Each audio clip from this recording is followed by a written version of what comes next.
전 세계 모든 스포츠 종목에는 우리가 동경하는 스포츠 스타들이 있습니다. 축구나 야구도 생각이 나지만 90년대부터 2000년대를 살았던 우리의 학창시절 영웅들, 프로레슬링 스타들이 있는데요. 스톤콜드 스티브 오스틴, 더 록, 트리플 H, 언더테이커 등 이름만 들어도 아직 가슴이 뛰는 스타들이 있습니다. 하지만 그들과 같은 우리의 영웅이 한순간에 잔혹한 살인마가 됐다면 여러분들은 믿으실 수 있나요? 과거 북미 프로레슬링은 지금보다 훨씬 과격하고 위험한 장면을 많이 연출했습니다.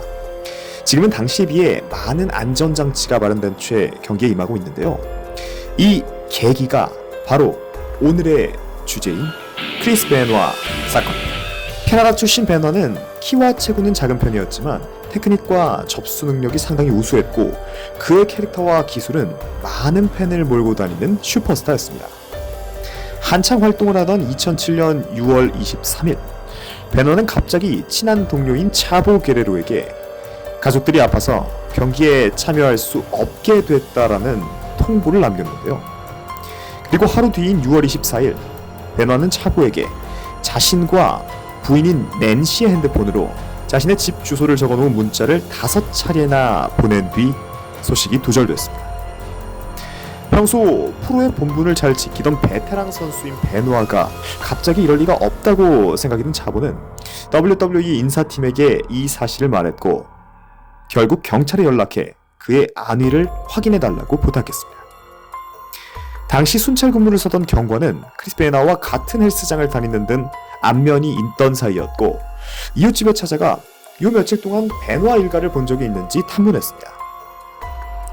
이웃은 최근 사나흘 동안 베나와 그의 가족을 보지 못했던 것 같다고 말했고 베나가 기르던 개라도 대신 맡아둘 겸 베나의 집에 방문했습니다. 그런데 베나의 집에 먼저 들어간 이웃이 사색이 된 채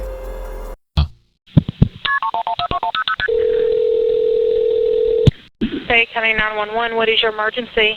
Hi, the cops came to my house, and I just want to make sure that they're okay because they sent me over to my neighbor's house, Chris and Nancy, to me to hop the fence because they have attack dogs, and I went in and someone, the little boy and the mom are, and so I ran out to scream to them, but then they went in the house and they haven't come out yet.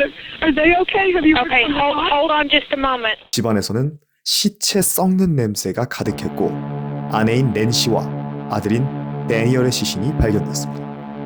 그리고 지하체육관에서는 목을 맨 채로 숨진 크리스 베노아를 발견했습니다.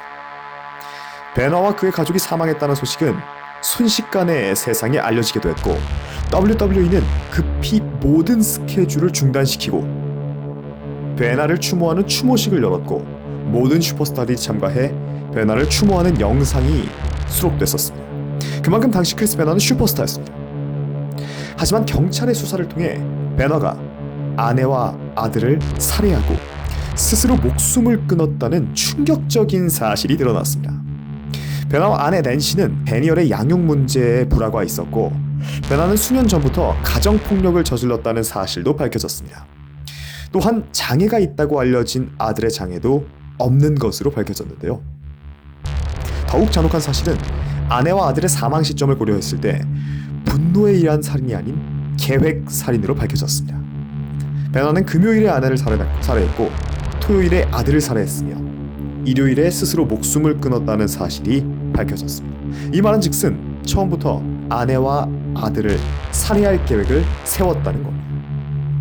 상황이 이렇게 되자 WWE 측은 그에 대한 기록을 모두 삭제하며 그와의 인연을 마무리하게 됐고 회장인 빈스 맥맨이 직접 인터뷰하기에 이뤘습니다. Good evening, ladies and gentlemen. Last night on Monday Night Raw, the WWE presented a special tribute show, recognizing the career of Chris Benoit. However, now some 26 hours later, the facts of this horrific tragedy are now apparent. Therefore, other than my comments, there will be no mention of Mr. Benoit's name tonight. 한편 베노아의 참극은 다른 부분에서도 충격을 안겨줬었는데요. 부검 결과 사망한 베노아의 뇌는 85세의 알츠하이머 환자의 뇌와 다를 바가 없었으며 그가 어떻게 공학을 찾고 링 위에서 경기를 펼칠 때 필요한 기술과 정보를 외웠는지 의심이 갈 정도였다고 밝혀졌습니다. 또한 베노아의 심장은 약물 도핑으로 인해 정상인의 3배 크기였다는 사실도 밝혀졌습니다. 즉 이런 사건이 벌어지지 않았더라도 1년 이내 심각한 심장 질환으로 사망했을 것이라는 결론이 나왔습니다. 이로 인해 WWE의 경기에 높은 수위와 폭력성, 선수의 혹사가 여론의 도마 위에 오르기도 했고, 당시 빈스 맥마은은 이러한 주장들을 공개적으로 일축했지만 완전히 무시할 수는 없었는지 이후 WWE는 머리에 직격으로 날리는 체어샷을 금지하는 등 이전보다는 폭력성을 낮춘 노선을 선택했습니다. 공교롭게도 베나와 절친한 친구였고 2년 전 먼저 세상을 떠난 에디 게레로는 안타깝게 세상을 떠난 전설적인 레슬러로 추앙받지만 신인 시절부터 비슷한 평가와 업적을 이룬 크리스 베너는 본인의 극단적인 다른 결말이 나버렸습니다. 참혹한 범죄자로 전락했지만 우리의 기억 속에 남아있는 크리스 베노아. 그가 행한 행동이 제정신인 상태였는지 치매 노인과 같은 상태에 벌인 행동이었는지는 아무도 확인할 길이 없습니다. 어떤 상태였던지 큰 죄를 지은 범죄자라는 사실은 변함없지만 그만큼 안타까운 점도 많은 사건입니다. 특히 베나의 몸이 망가지게 된 사실 역시 그가 평생을 바치고 사랑했던 프로레슬링 때문이라는 점에서 더욱 그렇습니다. 작은 체구의 선수는 레슬링 업계에서 절대 성공할 수 없다는 말을 깨고 슈퍼스타로 성장한 크리스 베노아. 하지만 그는 모두가 동경하는 슈퍼스타에서 참혹한 범죄자로 말년을 맞이했습니다.